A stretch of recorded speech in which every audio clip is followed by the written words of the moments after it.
Hi, I'm JJ Olette, and I'm Director of Lived Experience here at Equip. Spotting an eating disorder isn't straightforward, and this can be especially true when it comes to your own behaviors. But if something in your gut tells you that your relationship with food has veered into unhealthy territory, it's important to pay attention. It can be scary to acknowledge that you might be dealing with an eating disorder, but that acknowledgement is the first step towards starting to heal. So let's talk about some of the signs that you might have an eating disorder.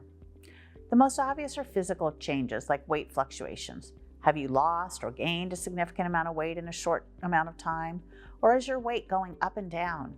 Other physical signs include digestive problems, getting sick or injured frequently, and always feeling cold. You should also look closely at your behaviors around food. Do you prefer to eat alone and avoid eating with other people as much as possible? Do you obsess over nutrition labels and calorie content? Maybe you weigh or measure your food.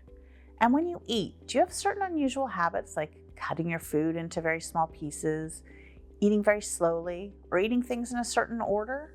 All of these food-related behaviors are potential signs of an eating disorder. Your exercise habits can also be a red flag. If you exercise a lot, like significantly more than most people, there could be an eating disorder driving that. If your workout routine is rigid and inflexible, meaning that you work out even if you're sick or injured, or prioritize your workouts over most other things in life, then there's likely something else going on.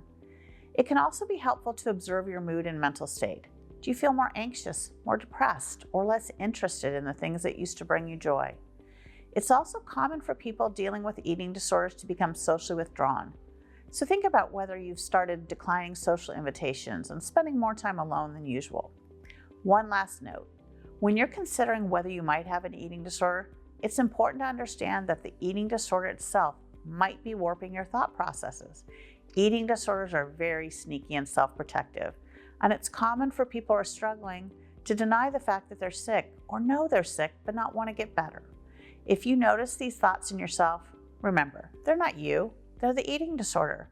And when you get helped, those warped thoughts become quieter as your true, healthy self takes back control of your brain.